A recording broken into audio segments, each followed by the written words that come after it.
Assalamualaikum, salam muhibah keluarga Malaysia. Alhamdulillah kita bersua kembali dalam rancangan Bicara Diari dan Rawat. Seperti biasa anda menyaksikan kami di saluran berita RTM MyPView 123, saluran TV1 ataupun melalui penstreaman secara langsung di Facebook rasmi kami Berita RTM. Sepastinya setiap hari Rabu jam 9 malam kami akan setia menemani anda untuk kita mengupas dan juga mengangkat topik-topik berkenaan dengan dunia kesihatan.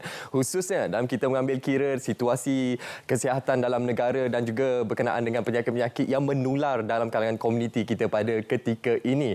Penonton, seperti yang kita sudah maklum, kebelakangan ini kes COVID-19 memperlihatkan peningkatan dalam negara. Jadi ini merupakan satu perkara yang perlu kita berikan perhatian sepenuhnya. Khususnya Kementerian Kesihatan Malaysia menyarankan dan juga menggalakkan kepada masyarakat di luar sana yang telah pun mendapat dos penggalak pertama untuk mengambil dos penggalak kedua sekurang-kurangnya 6 bulan selepas tempoh dos penggalak pertama tersebut, khususnya bagi individu yang berusia 50 tahun ke atas, individu yang mempunyai penyakit-penyakit kronik dan juga bagi petugas barisan hadapan. Untuk berbuat demikian, anda boleh terus sahaja membuat janji temu di aplikasi MySejahtera ataupun anda boleh terus melayari laman sawang Protect Health untuk anda mengetahui berkenaan dengan PPV yang berdekatan dengan anda. Baik penonton, selain kita memberi perhatian terhadap virus COVID-19 ini, kita pada malam ini akan mengangkat satu tajuk yang sangat penting untuk kita berikan perhatian, iaitu berkenaan dengan influenza like illness ataupun ILI yang seperti yang kita sedia maklum menular dalam kalangan komuniti, dan baru-baru ini kita dikejutkan dengan kewujudan ataupun penularan kluster ILI di institusi-institusi pendidikan. Jadi pada malam ini kita akan beri perhatian bagaimana dari segi penilaian risiko, simptom-simptomnya dari segi persamaan dan perbezaan dengan virus COVID-19, dan banyak lagi pencerahan yang akan kami bawakan kepada anda. Jadi terus setia bersama kami dalam Bicara Diari dan Rawat. Kita saksikan terlebih dahulu mukadimah berkenaan tajuk kita pada malam ini.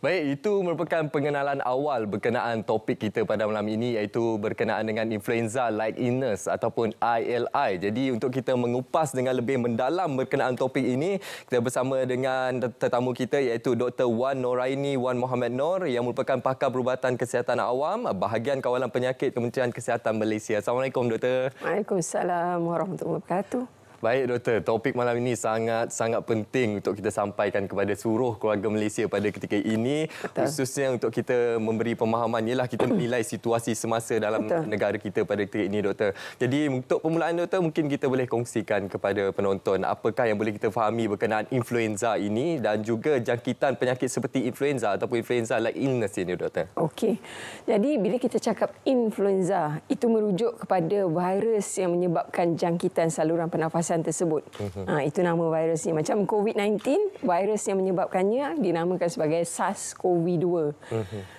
Bila menyebut perkataan influenza like illness ataupun penyakit seakan influenza, sebab influenza ni diagnosis tersebut datang dengan keperluan untuk buat ujian. Barulah kita tahu sama ada ini jangkitan disebabkan oleh influenza atau COVID atau sebagainya. Jadi bila kata influenza like illness, sebab dia punya kelompok gejala ataupun sindrom yang dibawa oleh pesakit tersebut adalah sindrom yang menyerupai bila seseorang dijangkiti influenza. Dan sindrom ini terdiri daripada demam, batuk, sesema, sakit tekak. Dia lebih kurang sama macam COVID-19. Simptomnya ada menunjukkan persamaan dengan COVID-19. Tapi ada juga perbezaannya Doktor yang akan kita terangkan kepada penonton sebentar saja lagi. Jadi mungkin juga kita boleh memperhalusi bagaimana dari sudut situasi bagi influenza like illness ILI di negara kita pada ketika ini. Seperti yang kita sedia maklum Doktor, baru-baru ini kita lihat berlakunya kes-kes ataupun kluster ILI di institusi pendidikan. Jadi bagaimana pencerahannya Doktor? Okey, sebelum saya menjelaskan berkenaan soalan Munawar tu, mungkin saya beri sedikit pengenalan. Okey, influenza ni satu jangkitan penyakit di Malaysia ini, dia bukanlah penyakit yang perlu dinotifikasi di bawah Akta 342. Sebab saya rasa sekarang ni rakyat kita dah sangat well versed dengan perkataan Akta 342 di mana pemakaian mask dan sebagainya semua menggunakan pakai akta yang sama kan. Jadi di dalam Akta 342 ada beberapa penyakit, 30 lebih jenis penyakit yang memang perlu dinotifikasi, wajib dinotifikasi bila pengamal perubatan menjumpai kes tersebut bila mereka memberikan rawatan. Dan influenza bukan salah satu daripadanya. Jadi ini bermaksud influenza berbeza dengan COVID-19, berbeza dengan denggi, berbeza dengan HIV dan sebagainya.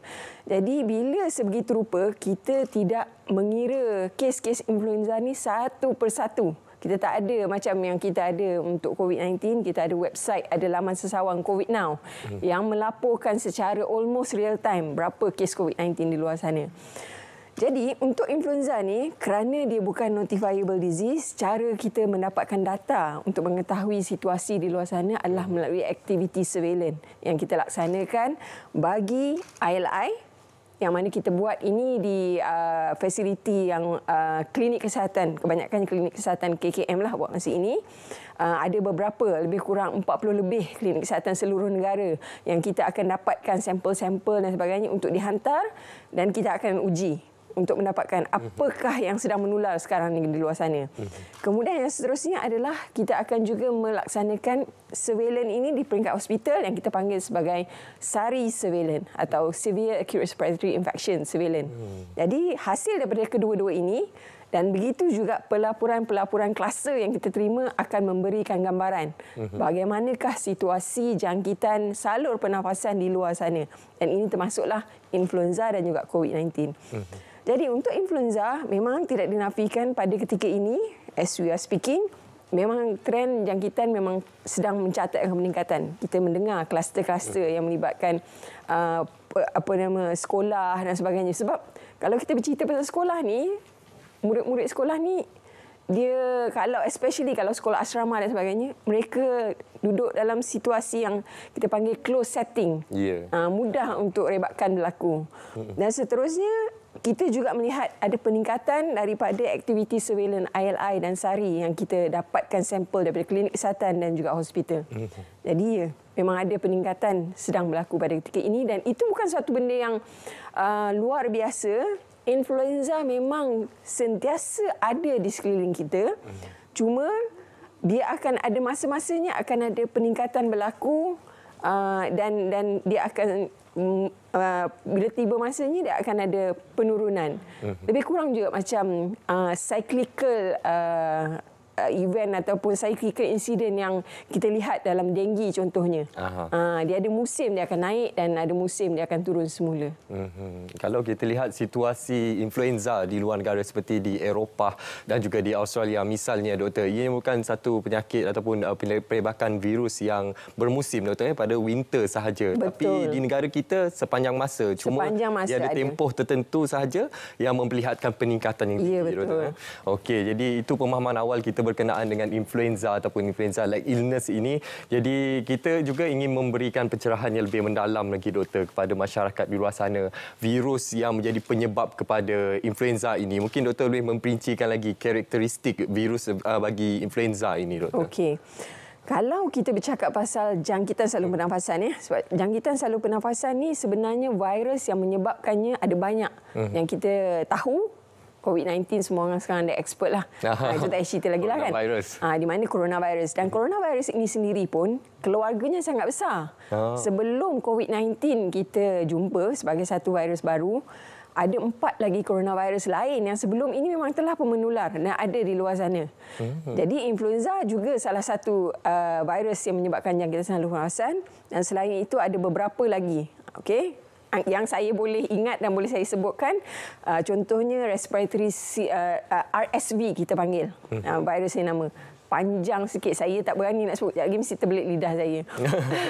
Kemudian para influenza, metapneumovirus, rhinovirus, adenoviruses. Ada pelbagai viruses yang boleh menyebabkan jangkitan saluran pernafasan. Dan memang influenza antara yang common dan selain daripada COVID-19 yang sekarang kita sedang menghadapilah.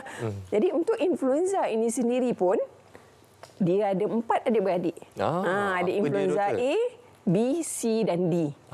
Jadi antara 4 adik-beradik ni, kalau yang influenza D itu, setakat ini tiada jangkitan direkodkan dalam manusia. Jangkitan berlaku dalam cattle, dalam kambing biri-biri yang kalau kita yang dikesanlah di seluruh dunia. Yang kita kesan dalam manusia adalah A, B dan C.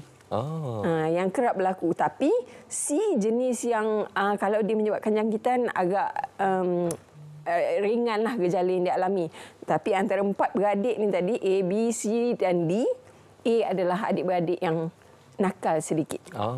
Sebab dia ada potensi untuk bertukar rupa dalam satu proses yang dikenali sebagai antigenic shift. Kalau dia berubah rupa, major changes berlaku, pandemik boleh berlaku. Dan itulah yang berlaku pada tahun 2009 dahulu bila kita berdepan dengan H1N1. Dia adalah influenza A. Tapi sebab mutasi berlaku, antigenic shift itu berlaku, dia berubah rupa menjadikan novel influenza virus. Okey, doktor mengimbas kembali bagaimana negara kita berdepan dengan H1N1 pada tahun 2009-2010, doktor. Itu merupakan contoh yang dekat untuk kita memahami berkenaan influenza ini. Itu sebab kalau dalam sejarah manusia sebenarnya, kita bersiap siaga untuk pandemik yang selalunya berlaku pada kitaran setiap 10 tahun, 20 tahun, 30 tahun. Kita bersiap siaga untuk virus influenza yang novel untuk keluar. Tetapi pada 2019 ataupun 2020 lah di awal tahun kan, kita dikejutkan buat pertama kali dalam sejarah manusia coronavirus yang menyebabkan pandemik. Ini pertama kali. Okey, menyentuh berkenaan coronavirus yang menjadi virus penyebab kepada COVID-19 ini, kita akan memperlihatkan perkaitan di antara COVID-19 dan juga ILI ataupun influenza like illness ini, bagaimana dari segi persamaan dan juga perbezaan simptom di antara keduanya. Semuanya kita akan kupas sebentar saja lagi. Kita berehat seketika, jangan ke mana-mana.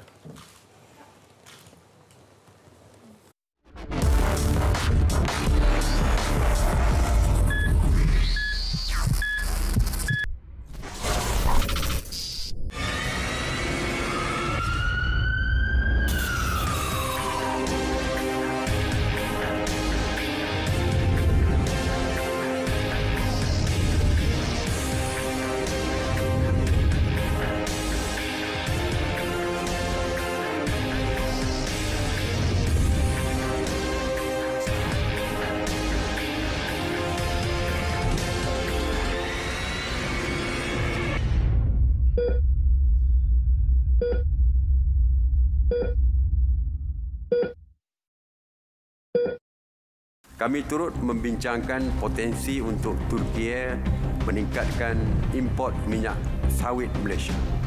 Turki merupakan hub pembuatan produk berasaskan sawit untuk pasaran benua Eropah dan Asia Tengah. Saya difahamkan Turki sedang mempergiatkan penggunaan biodiesel sebagai bahan bakar dalam sektor pengangkutan.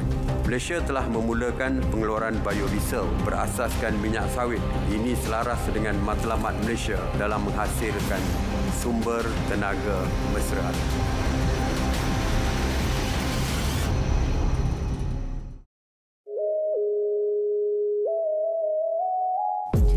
Why do we tell you stories? Relevant, New, efficient, accurate. reliable. We bring you extraordinary stories from around the world, from politicians, bankers, and even your favorite celebrities. This and many more on RTM's English News.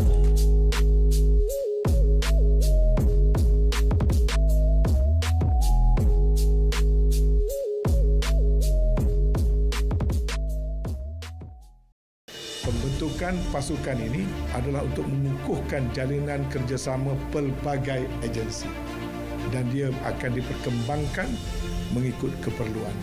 Jawatan kuasa ini akan menekankan kepada aspek penguatkuasaan dan tindakan-tindakan yang akan diambil daripada semasa ke semasa secara berterusan.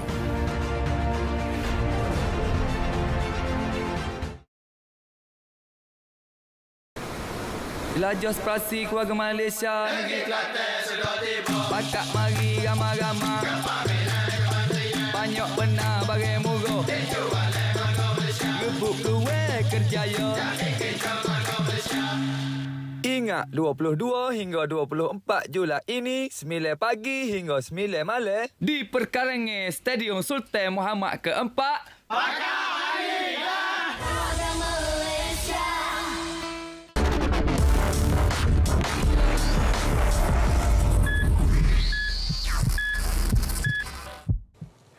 Ya, keluarga Malaysia kembali bersama kami dalam Bicara Diari dan Rawat. Sepasti malam ini kita berbicara berkenaan influenza-like illness, ILI. Dan kita akan teruskan perbincangan kita pada malam ini bersama dengan Dr. Wan Nuraini Wan Muhammad Noor untuk kita mengetahui dengan lebih mendalam lagi, Doktor, khususnya dari sudut simptom-simptom bagi influenza-like illness ini. Mungkin ada yang masih lagi terkeliru dengan simptom-simptom di antara ILI dan juga COVID-19 dan juga sesama biasa ni, Doktor. Jadi bagaimana untuk kita membezakan di antara ketiga-tiga simptom ini? Okey, pada hakikatnya ketiga-tiga jangkitan iaitu influenza, COVID-19 dan sebenarnya tadi yang kata jangkitan saluran pernafasan dia sama je lah tu. Tapi hakikatnya secara ringkasnya dia lebih kurang sama. Itu sebab masa COVID-19 masa kita menghadapi gelombang Delta, dia sedikit yang unik. Hilang deria bau dan rasa. Jadi memang bila orang kata dah hilang deria bau dan rasa dia, memang itu striking. Sangat striking features, gejala yang memang sangat unik bagi COVID-19. Tapi untuk influenza dia tak ada gejala yang sangat unik untuk dia. Dia ada demam, ada sesema, ada batuk, ada rasa letih satu badan, ada sakit sendi. Basically dia gejala-gejala yang biasa. Yang unik sebagaimana COVID-19 tak ada. Okey, jadi itu merupakan simptom-simptom yang perlu kita berikan perhatianlah. Antaranya adalah seperti jangkitan COVID-19 juga adalah seperti batuk, sesema dan juga gangguan saluran pernafasan, Doktor. Betul. Okey, bagaimana pula, Doktor, dari sudut komplikasi kesihatan sekiranya seseorang dijangkiti influenza ini, Doktor? Adakah ini akan menyebabkan satu komplikasi kesihatan yang serius ataupun berada pada tahap yang ringan saja, Doktor? Okey. Bagi kebanyakan orang biasa yang sebelum dijangkiti dia adalah seorang yang normal, yang tak ada jangkitan apa-apa, yang muda, remaja dan sebagainya, insya-Allah jangkitan influenza mampu untuk dia tangani dan mampu untuk dia sihat dalam tempoh masa yang singkat. Tetapi jika kita bercakap pasal golongan yang berisiko tinggi, dia lebih kurang skrip dia sama macam COVID juga. Golongan yang berisiko tinggi iaitu mereka yang tua, golongan warga emas, yang lebih 65 tahun, yang ada komorbiditi, maksudnya ada penyakit kronik lain, ada kencing manis, darah tinggi, ada penyakit jantung misalnya kata, ada asma ke dan sebagainya, dan mereka yang berbadan obes ataupun wanita hamil, so kanak-kanak kecil yang young children lah. Jadi golongan-golongan berisiko tinggi ni mereka punya imuniti badan lain daripada mereka yang normal. Jadi untuk melawan jangkitan tu mungkin boleh menyebabkan mereka menghadapi komplikasi jangkitan. Dan antara komplikasi akibat jangkitan influenza ni contohnya yang paling mudah radang paru-paru atau pneumonia. Kemudian mungkin juga berlaku sepsis. Sepsis ini disebabkan bila badan kita cuba melawan jangkitan virus tersebut, dia dah overreaktif yang menyebabkan dia lawan juga tisu badan dia sendiri. So keadaan sepsis itu boleh berlaku. Begitu juga satu yang kita geruni adalah apa yang kita panggil sebagai ARDS, Acute Respiratory Distress Syndrome, di mana situasi ini berlaku sebab virus influenza itu menyerang tisu paru-paru, menyebabkan kerosakan pada tisu paru-paru dan paru-paru tidak dapat berfungsi normal untuk pernafasan seperti biasa. Dan jika komplikasi ini tidak dirawat, mungkin juga membawa kepada kematian. Itu komplikasi yang serius lah yang perlu kita berikan perhatian khususnya bagi golongan yang berisiko seperti yang dinyatakan oleh doktor tadi. Dan doktor, sekiranya individu yang mendapat jangkitan influenza seperti influenza like illness ini, adakah individu tersebut perlu mengasingkan diri, perlu melakukan kuarantin sama seperti COVID-19 doktor? Okey. Sebagaimana COVID-19, kita tahu tadi dan saya sebut juga tadi, dia adalah salah satu penyakit yang wajib dinotifikasi di bawah Akta 342. Influenza tidak. Itu pertama. Yang kedua, setakat ini pihak Kementerian Kesihatan tidak pernah mengeluarkan sebarang arahan pentadbiran mengatakan yang pesakit influenza perlu diletakkan di bawah arahan HSO ataupun Home Surveillance Order ataupun isolasi macam yang kita tahu atau kuarantin. Jadi, dengan itu, selalunya kes-kes jangkitan influenza ni memadai dengan diberi MC sahaja. Tidak ada keperluan untuk sehingga perlu, sebab arahan pentadbiran tak ada, juga punca kuasa di bawah akta juga tiada. Jadi, MC sudah memadai mungkin 2-3 hari dan itu sahaja setakat ini peruntukan jika kita nak menangani pesakit influenza. Okey. Doktor, kalau influenza ini doktor, berapa lama kebiasaannya gejala-gejala yang berkaitan dengan influenza ini seperti demam? Selalunya suhunya berapa dan berapa lama dia akan sembuh sepenuhnya doktor untuk tempoh? Benda tu sangat bergantung kepada tahap imuniti seseorang. Kalau macam saya sebut tadi, dia seorang yang pada asalnya normal, okey, kesihatan dia kesihatan yang memuaskan dan sebagainya. Jika dijangkiti, mungkin dalam 2-3 hari, 5 hari dia dah kembali normal seperti biasa. Kembali boleh berfungsi seperti biasa. Tetapi ini berbanding dengan especially kalau golongan kanak-kanak. Kanak-kanak ni memang satu juga dapatan yang agak unik bila dia dijangkiti influenza. Dia akan, dia punya gejala jangkitan tu mungkin akan, kalau orang kita kata, melarat-larat lah. Dia dalam 2-3 hari dia demam, lepas tu dia sihat, lepas tu dia demam balik. Memang dia boleh melarat-larat. Dan even kalau perasan, kalau sesiapa yang memahati di rumah kan, kalau jangkitan tu bermula dengan kanak-kanak, kanak-kanak ni bila dia dijangkiti oleh influenza, dia akan apa yang kita panggil sebagai dia akan shed ataupun virus tu akan dia bebaskan kepada orang di sekitaran dia untuk satu tempoh masa yang agak lama. Jadi kalau selalunya kalau bermula jangkitan tu daripada anak yang kecil ataupun kanak-kanak, in no time akan satu rumah sekejap dia akan dapat semua. Sebab jangkitan daripada kanak-kanak selalunya akan berlanjutan untuk satu tempoh masa. Mungkin seminggu, mungkin lebih lagi. Jadi itu juga satu benda yang kita perlu risaukan kalau jangkitan influenza berlaku pada kanak-kanak. Kanak-kanak ni kadang dia tak tahu nak explain, dia tak sihat, badan dia tak sedap, dia tak nak makan, dia tak boleh nak menelan dan sebagainya. Jadi ibu bapa kadang-kadang apa yang penting adalah you kena pantau rapi, especially bila anak tu mula, kalau selama ni dia boleh menyusu banyak botol, berapa botol sehari, tiba-tiba dah sebotol je sehari.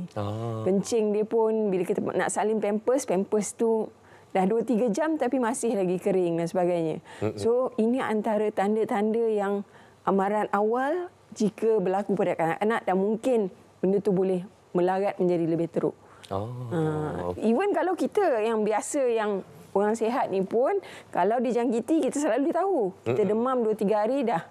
By that time, kita dah okey. Tapi kalau demam tu, by hari ke-3, hari ke-4, hari ke-5, masih lagi melarat-larat, juga satu tanda amaran awal yang kita mungkin perlu mendapat rujukan ke hospital. Okey, itu sangat pentinglah untuk kita fahami berkenaan bagaimana dari segi kaedah penularannya, doktor.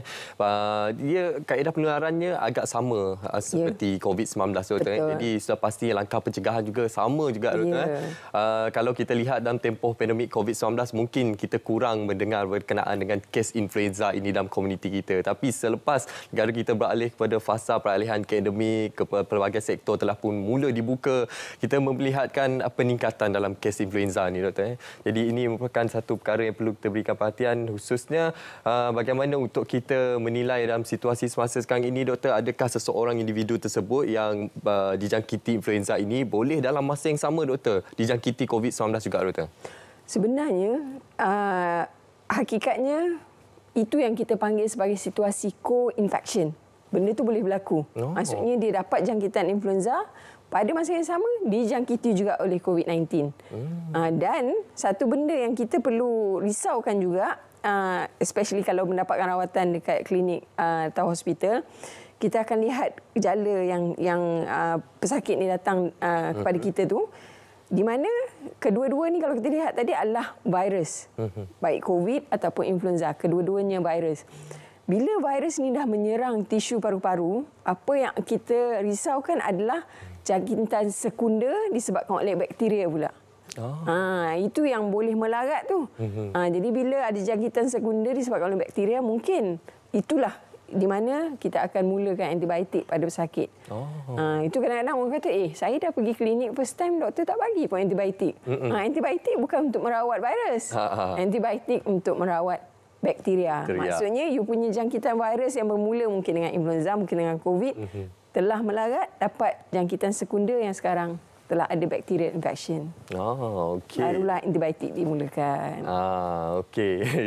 Banyak lagi yang kita nak ketahui sebenarnya, doktor, khususnya berkenaan ILI ini. Khususnya dalam situasi semasa sekarang ini, mungkin doktor boleh memberikan penjelasan dari sudut bagaimana dari segi untuk kita semua melaksanakan langkah kuarantin kendiri, doktor. Sebab kita sedia maklum, influenza ini juga boleh menjangkiti individu yang lain. Kita tak mahu risiko tersebut terus tersebar dalam kalangan komuniti maupun keluarga kita.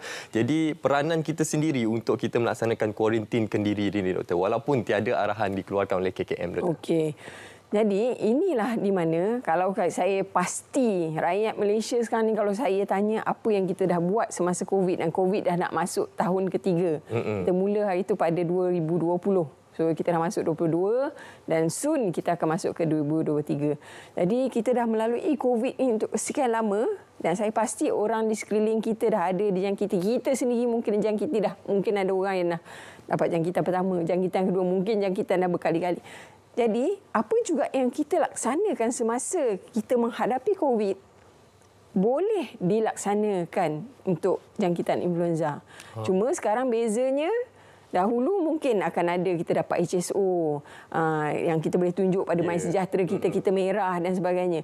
Inilah di mana untuk kita lihat anda semua di luar sana sebagai rakyat Malaysia yang bertanggungjawab.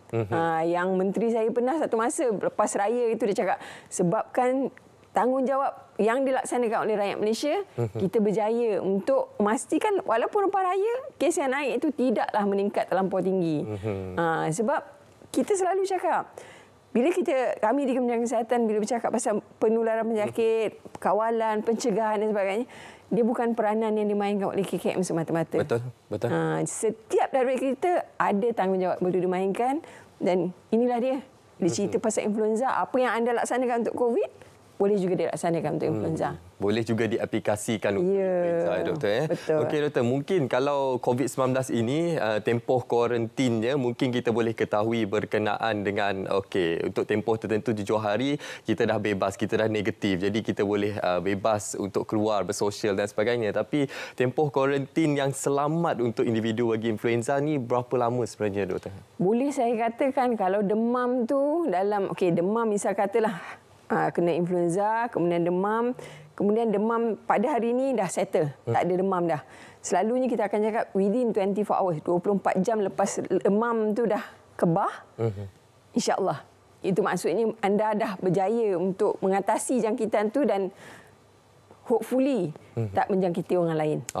Dia selalunya sebab cara jangkitan influenza ni sama macam COVID. Bila you batuk, pakai berat tangan, lepas tu salam. Sebab sekarang dah boleh salam kan? Tak boleh salam. Dulu tak boleh salam. Dulu kita kata macam tu je kan, sekarang dah boleh salam. Siap boleh berpeluk, ambil gambar ramai-ramai. Jadi itulah sebab kita lihat pada bila jangkitan tu ada demam dan demam tu dah kebah, kita bagi masa tempoh 24 jam, tak ada lagi demam. So most likely masa tu dah bolehlah nak kembali seperti biasa. Okey. Itu antara perkara yang sangat penting untuk kita fahami berkenaan persamaan, perbezaan di antara ILI dan juga COVID-19. Dan selepas ini pastinya kita ada banyak perkara lagi yang ingin kita kupas bersama dengan pakar kita di studio. Bagi anda yang mempunyai pengalaman ataupun ingin berkongsi persoalan berkenaan influenza like illness ini, anda boleh terus sahaja ke laman Facebook rasmi kami Berita RTM. InsyaAllah saya akan ajukan bersama dengan pakar kita pada malam ini. Tapi terlebih dahulu penonton, kita nak berehat seketika. Terus setia bersama kami dalam Bicara Diari dan Rawat.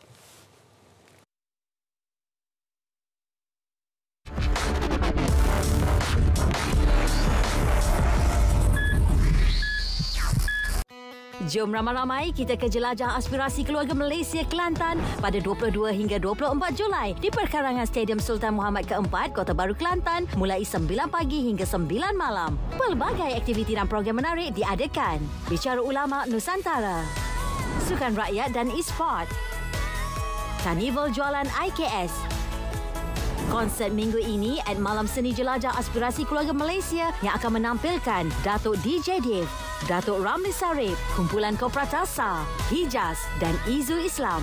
DJ Corner Kelantan FM. Pertandingan bintang patriotik. Pameran kementerian dan agensi. Secara langsung Selamat Pagi Malaysia dan banyak lagi. Pastikan anda amalkan SOP terkini.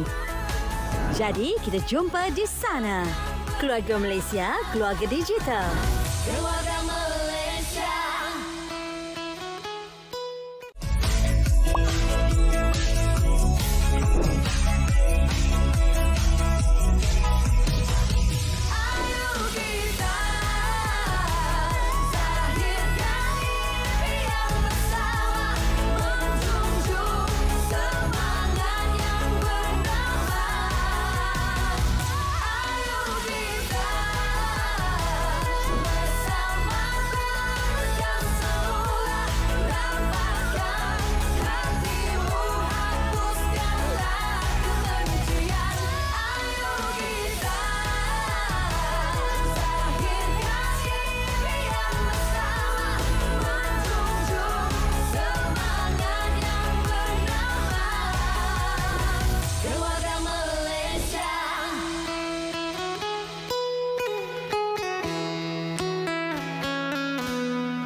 Rukun negara bertujuan membentuk perpaduan yang kukuh.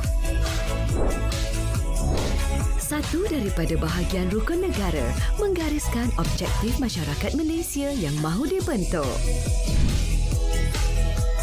Mencapai perpaduan yang lebih erat dalam kalangan seluruh masyarakat.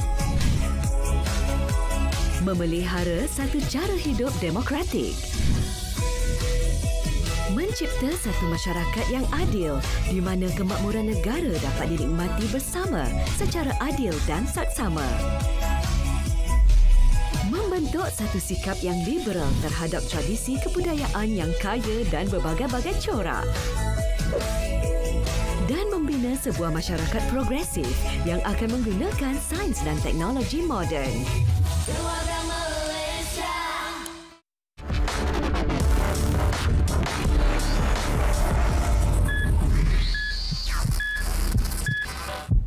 Ya, terima kasih kerana masih lagi setia bersama kami dalam Bicara Diari dan Rawat. Masih lagi kita berbicara berkenaan influenza like illness, ILI, yang jelas menunjukkan peningkatan kebelakangan ini dalam kalangan komuniti kita, khususnya dalam kalangan kanak-kanak dan juga individu yang berusia 18 tahun ke bawah, Doktor. Dan sudah pastinya, Doktor, ada juga yang tertanya-tanya sambil kita membincangkan berkenaan influenza like illness ini, ada yang mempersoalkan kenapa influenza like illness? Kenapa dikategorikan sebagai like illness ni, Doktor? Kenapa tak influenza saja? Okey. Macam saya sebut tadi kan, bila pesakit tu datang kepada klinik ataupun hospital untuk mendapatkan rawatan, dia datang dengan gejala. Selalu kan bila pergi klinik, doktor akan tanya sakit apa. Dia bukan tanya you sakit tu, kena bagi tahu spesifik. Akan bagi tahu you ada demam, ada batuk, ada sesema, bagi tahu dah berapa hari batuk, sesema, demam dan sebagainya. Jadi semua kelompok gejala yang dialami oleh pesakit tersebut hanya dengan sekadar mengetahui gejala yang dialami, kita rasa sebab influenza adalah salah satu jangkitan yang common di luar sana. Kita kata, oh ini influenza like illness. Sehinggalah kita buat ujian, kita tentu sahkan dia dan ujian itu memang untuk melihat sama ada influenza ke tidak. Barulah kita kata, oh ini betul, sahih dijangkiti influenza. Masa situasi yang kita tak buat ujian lagi tu, influenza like illness. Okey, itulah diberikan namanya influenza like illness, ILI ni doktor. Betul. Okey, jadi bagaimana dari sudut kaedah diagnosis untuk influenza like illness ini doktor? Okey. Dia lebih kurang juga sama macam COVID-19. Kaedah untuk diagnosa dia, ujian makmal yang dilaksanakan RT-PCR. Orang kat luar sana pandai sekarang kan, PCR mahal sikit. Kalau rapid test mudah sikit. Jadi memang yang kalau yang untuk menentusahkan yang terbaik adalah menggunakan pakai RT-PCR. Tetapi ada juga di luar sana rapid test, ujian pantas untuk ujian influenza. Tapi berbeza dengan COVID-19 sebab telah dijadikan satu polisi oleh kerajaan Malaysia. COVID-19 sebab kita mengalami dia sebagai pandemik hari itu, dia punya ujian pantas tu dijual secara meluas di luar sana. Dekat stesen minyak pun ada jual, di pasar raya ada jual, di merata-rata lah, senang cerita, di supermarket ada jual. Tapi untuk influenza ni sebab tiada polisi buat masa ini berkenaan dengan penjualan untuk ujian pantas bagi influenza ni di luar sana, dan jumlahnya pun tak banyak sebagaimana COVID. Kalau COVID kita pergi pasar raya ni, oh yang jenis ni, brand ni, yang ni brand ni pula kita beli sampai 10 brand kan kadang-kadang kan. Pada masa yang sama saya juga tahu dalam list of ujian pantas untuk COVID-19 yang ada di luar sana yang telah pun diberikan kelulusan bersyarat oleh KKM untuk digunakan, ada ujian combo.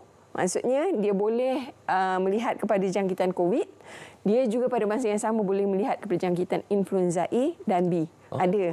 Tapi saya tak pasti di mana ke ada jual dan sebagainya, saya tak pasti. Tapi ada. Sebab ada orang bertanya saya, doktor, ada ke benda ni macam fake je? Tak. Benda tu memang ada.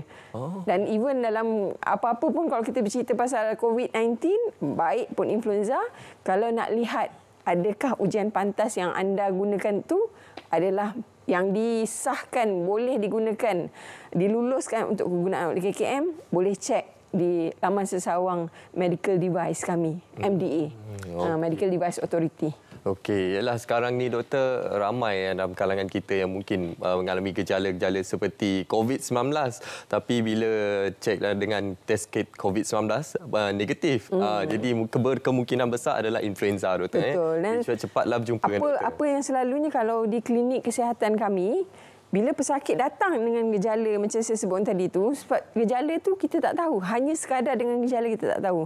Jadi kita akan semua orang dah bila datang, oh saya dah buat tadi kat rumah COVID-19 negatif. Semua orang dah ada sekarang test kat rumah kan. Jadi kita akan lihat satu lagi adalah denggi. Denggi pun ada rapid test kit dia yang boleh kita gunakan, dan di klinik kesihatan kami ada. Jadi kita akan lihat denggi sebab itu juga yang common. Jadi bila COVID yang dibuat di rumah negatif, denggi juga negatif, kemungkinan influenza lah. Itu yang common berlaku. Okey, untuk individu yang mendapat jangkitan influenza ini doktor, apakah kaedah rawatan yang akan diberikan kepada mereka? Adakah sama seperti COVID-19, untuk batuk akan beri ubat batuk, sesema dan demam akan bagi ubat yang bersesuaian? Jadi bagaimana doktor segi kaedah rawatannya? Ataupun ada ubat antiviral influenza doktor? Okey, untuk influenza ni memang ada antiviralnya. Ubat macam kalau COVID-19 yang menteri saya sebut Paxlovid kan. Untuk influenza ni kalau ingat lagi pada tahun 2009, satu jenama, itu trade name lah kita panggil. Macam kita kata ubat gigi kat luar sana ada Colgate, ada Dali dan sebagainya. Sama juga antiviral untuk influenza ni yang agak orang masa 2009 tu selalu sebut Tamiflu. Kalau ingat lagi. So antiviral ini memang ada untuk jangkitan influenza, tetapi selalunya kita akan khususkan untuk merawat mereka yang berisiko tinggi. Jadi apa yang akan berlaku untuk jangkitan influenza pada orang-orang normal, orang yang sihat, yang imuniti dia insya-Allah tak ada masalah untuk melawan jangkitan influenza, kita akan berikan mereka ini rawatan simptomatik. Betul lah tadi macam disebut, dia ada batuk, kita bagi ubat batuk. Ada demam, kita bagi demam. Ada sakit tekak, bagi ubat untuk dia berkumur ataupun ubat isap untuk dia punya sakit tekak. Dan kalau misal kata ada indication, ada tanda-tanda mungkin telah berlaku bacterial infection, secondary infection macam saya sebut tadi, kita mulakan antibiotik. Jadi untuk kebanyakan orang memang kita akan bagi simptomatik. Untuk high risk group, mereka yang berisiko tinggi, kita akan mulakan antiviral. Baik doktor, kita juga membuka ruang untuk para penonton mengajukan soalan ataupun pengalaman anda di Facebook rasmi kami Berita RTM. Dan doktor, saya ingin ajukan salah satu persoalan daripada penonton kita, iaitu daripada Syafiq Hassan. Doktor, saya sedang warded di hospital kerana positif influenza A. Demam dah kebah, batuk dan sesama sudah tiada, tapi selera makan masih kurang. Tak makan apa-apa selama 2 hari, Isnin Selasa. Esok kemungkinan discharge dari ward. Boleh ke saya peluk cium anak-anak saya bila pulang nanti? Rindu anak-anak katanya. Dia bukan tanya macam mana nak mengatasi masalah tak selera makan macam mana nak peluk tu Okey. InsyaAllah, sebab dia dah sebut tadi dia dah masuk ke hospital, telah menerima rawatan dan sebagainya, dan saya pasti bila doktor benarkan pulang tu maksudnya keadaan dia dah sihat. InsyaAllah boleh untuk memeluk semula anak-anak. Cuma pesanan saya, jangan dilayan rasa tak selera makan tu. Takutnya dah balik nanti masih layan rasa selera makan tak ada tu, masuk balik pula ke hospital. Nak peluk anak-anak tu satu benda yang bagus, tapi pada masa yang sama, apa-apa juga take care of yourself. Macam mana kalau apa-apa jadi pada you, siapa nak jaga anak-anak? Pesanan penaja saya. Okey, itu pesanan yang kita harapkan dapat membantulah sedikit memberi semangat kepada Syafiq Hassan yang memberi soalan kepada kita. Selepas ini saya akan baca banyak lagi soalan daripada anda dan juga kita akan mengetahui lagi banyak perkara berkenaan dengan influenza like illness ini. Tapi terlebih dahulu doktor, kita seperti biasa ada kapsul farmasi. Kali ini kita ingin mengetahui berkenaan perbezaan ubat batuk. Sama-sama kita saksikan.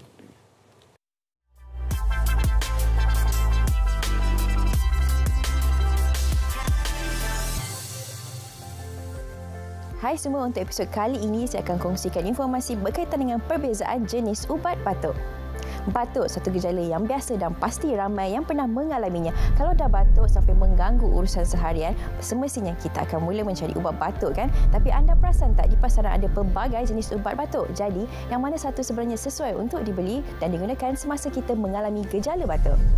Sebenarnya batuk adalah satu petanda yang baik, yang mana ia adalah mekanisme tubuh badan kita bertindak secara semula jadi untuk menyingkirkan benda asing dan kuman serta melegakan saluran pernafasan yang tersumbat atau terlalu banyak kahak yang boleh mengganggu proses pernafasan. Batuk juga membersihkan saluran pernafasan sehingga ke paru-paru daripada bahan yang boleh memberi kesan iritasi seperti asap dan habuk. Selalunya gejala batuk ini akan hilang dengan sendirinya dalam masa lebih kurang 1 minggu. Terdapat 2 jenis batuk yang sering berlaku, iaitu batuk berkahak dan batuk tidak berkahak atau batuk kering. Kedua-dua jenis batuk ini adalah berbeza dari segi punca berlaku dan jenis ubatnya. Jadi penting untuk kenal pasti jenis batuk yang dialami supaya rawatan yang diberikan adalah berkesan. Apa yang menyebabkan kita batuk? Batuk biasanya disebabkan oleh jangkitan virus. Badan kita akan mengambil masa beberapa hari untuk membina pertahanan diri bagi melawan virus sehingga sembuh. Jadi, jika tiada ubat diambil dalam tempoh masa ini, kebiasaannya batuk akan sembuh sendiri tanpa memerlukan rawatan dalam tempoh tertentu. Tapi sekiranya batuk berpanjangan, segeralah berjumpa dengan doktor atau ahli farmasi untuk mendapatkan nasihat dan rawatan. Antara sebab-sebab lain batuk adalah seperti jangkitan pada saluran pernafasan atau paru-paru, tuberkulosis, penyakit sekatan pernafasan kronik terutama dalam kalangan warga emas dan perokok, penggunaan sesetengah jenis ubat-ubatan dan sebagainya. Ada kemungkinan juga batuk adalah disebabkan oleh reaksi alahan yang berpunca daripada habuk, asap, debunga, bulu haiwan dan wangian. Batuk ini tidak akan sembuh dengan penggunaan ubat batuk selagi punca alahan tidak dikesan dan dielakkan. Jadi jom saya kongsikan jenis-jenis ubat batuk yang biasa digunakan untuk merawat gejala berkaitan dengan batuk mengikut jenis batuk yang dialami. Pertama, ubat untuk mengeluarkan kahak atau expectorant. Ia bertindak mencairkan kahak serta merangsangkan batuk bagi mengeluarkan kahak. Contoh ubat adalah guaifenesin. Kedua, ubat pelega batuk atau antitusif berfungsi untuk melegakan dan mengurangkan kekerapan batuk, terutamanya bagi batuk tanpa kahak, iaitu batuk yang tidak berkahak dan rasa perik di bahagian tekak. Contohnya seperti dihydrocodone, dextromethorphan dan diphenhydramine hydrochloride. Seterusnya, ubat pelega saluran pernafasan atau decongestant. Ia bertindak balas dengan otot saluran pernafasan dan membantu membuka dan mengembangkan saluran tersebut. Contoh ubat adalah ephedrine, phenylephrine, oxymetazoline dan pseudoephedrine. Dan yang terakhir, ubat mencairkan kahak atau mucolytic. Jenis ubat batuk kategori ini adalah untuk batuk berkahak. Ubat kategori mucolytic ini akan memutuskan jaringan kahak, akan menjadi lebih longgar dan mengurangkan kepekatan kahak supaya kahak dapat dikeluarkan dengan lebih mudah. Contoh ubat adalah seperti ambroxol dan bromhexin. Dos ubat adalah mengikut jenis ubat batuk. Ia bersifat individu dan berbeza antara individu. Nak rawat sendiri boleh, tapi kalau gejala berlarutan, anda perlu dapatkan rawatan. Mungkin ada sebab lain yang menyebabkan batuk dan perlu pemeriksaan lanjut oleh doktor. Jadi pesakit atau orang awam boleh menghubungi Pusat Panggilan Farmasi Kebangsaan National Pharmacy Call Center NPCC di talian 1800 886722 dari Isnin hingga Jumaat jam 8 pagi hingga 5 petang, kecuali cuti umum sekiranya terdapat sebarang pertanyaan lanjut berkaitan ubat-ubatan. Jadilah pengguna yang bijak, dapatkan nasihat dan maklumat terperinci berkaitan cara pengambilan, jangka masa pengambilan dan kesan sampingan daripada doktor atau ahli farmasi sebelum menggunakan ubat batuk anda.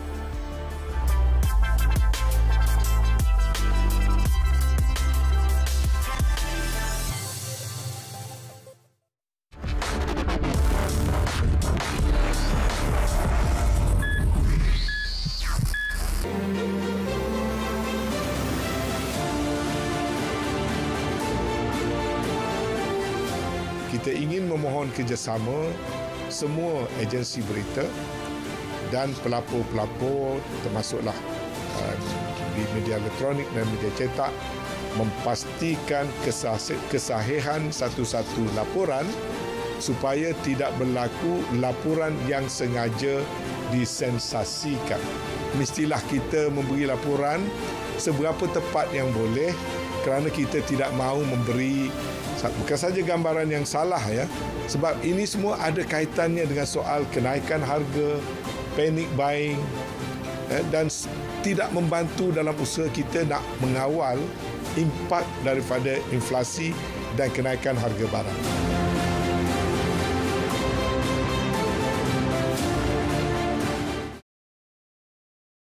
Orang kurang upaya adalah mereka yang mempunyai kekurangan jangka panjang.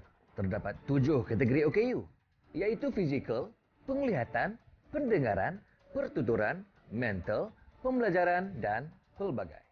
Permohonan pendaftaran OKU boleh dibuat secara fizikal atau dalam talian. Mudah je kan?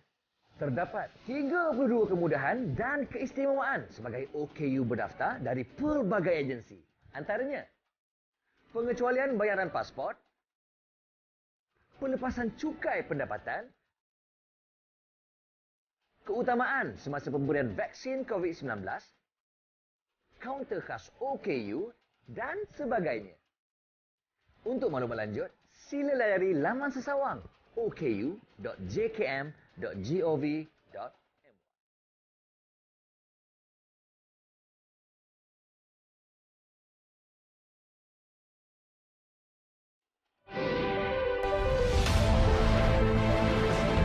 Himpunan peristiwa, kisah suka duka, konflik antarabangsa. Terkini kami rangkumkan secara komprehensif terus ke kaca TV anda. Saksikan berita dunia Isnin hingga Jumaat 11 malam di TV1 dan saluran berita RTM.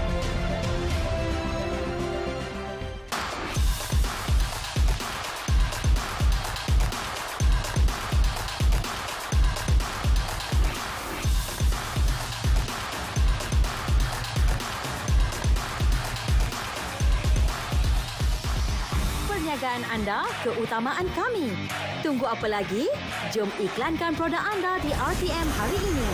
Scan kod QR tertera atau hubungi kami untuk maklumat lanjut. RTM, teman setia anda.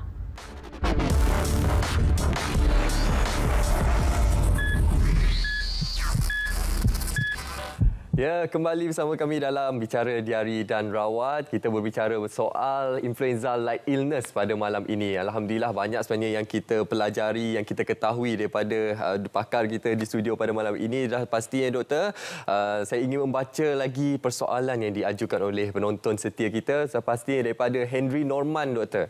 Assalamualaikum doktor.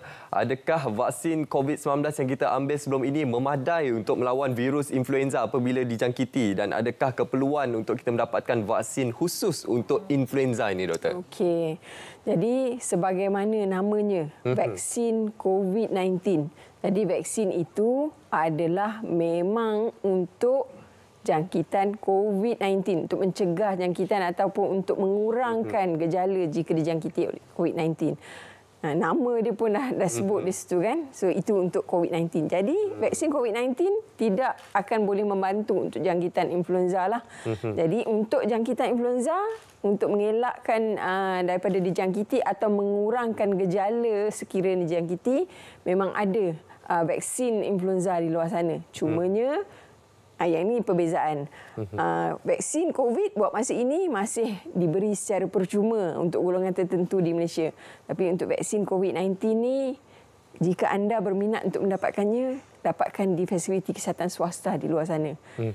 Di fasiliti KKM kita tidak menawarkan sebagaimana kita tawarkan vaksin COVID-19. Jadi vaksin influenza ini, doktor, merupakan salah satu pencegahan yang terbaik jugalah, salah satu ikhtiar kita untuk memastikan individu yang dijangkiti influenza ini tidak mendapat komplikasi kesihatan yang serius, doktor. Jadi siapakah golongan yang disarankan untuk mendapatkan vaksin ataupun pelalian daripada influenza ini, doktor? Adakah golongan berisiko sahaja ataupun semua individu perlu mendapatkannya, doktor? Secantiknya, kalau boleh, siapa juga yang ada di luar sana yang concern mengenai kesihatan anda, ambillah. Tetapi betul, kadang-kadang bila kita pergi ke klinik, kita nak tanya dapatkan vaksin, sebab sekarang ni macam disebut tadi, tengah ada jangkitan penularan yang tinggi, mungkin vaksin tu tak banyak stok dan sebagainya.